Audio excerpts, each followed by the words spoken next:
Hi, I'm Jim Lambert. A recent study by the federal government through the National Academy of Sciences found that almost 100,000 people die each year in the health system due to medical mistakes. Now, this is a shocking number. It's one of the leading causes of death.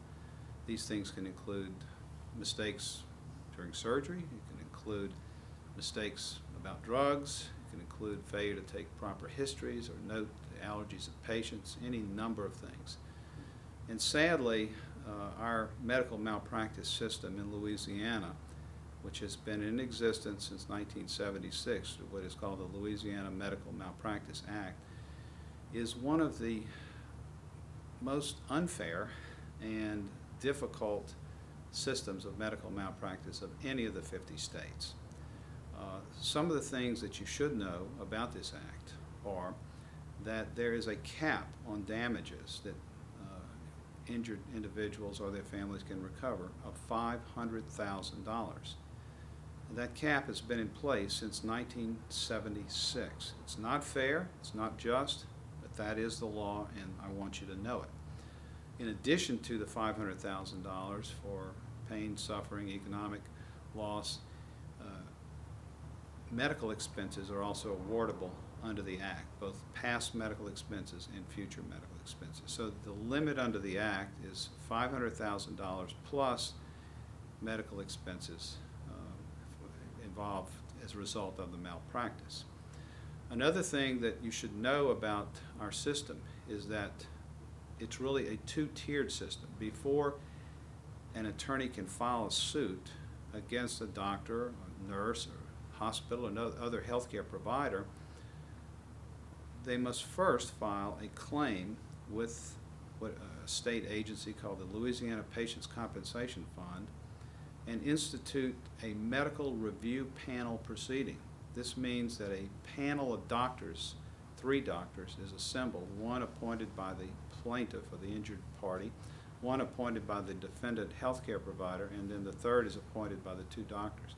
This panel of 3 doctors is assembled, and then they review the case.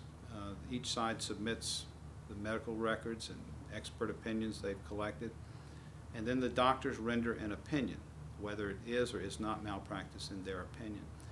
If that, when that is complete, then a lawsuit can be filed, and that will also take several years.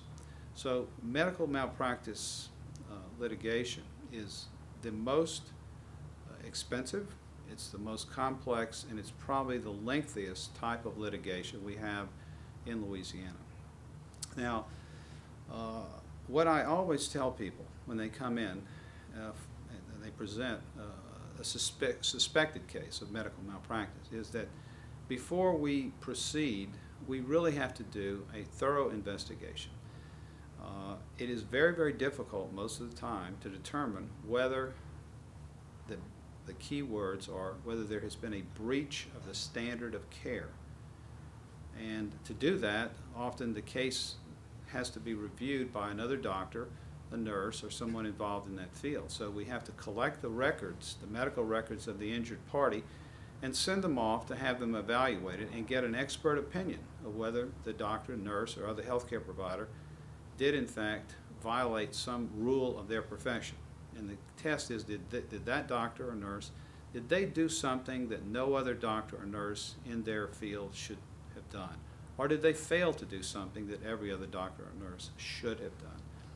That is in essence the breach of the standard of care, and that is what is needed under the Medical Malpractice Act to prevail in a claim for damages. So all these things point to the fact that a board-certified trial attorney is needed to ferret this out, to do a proper investigation, and present a proper claim for medical malpractice.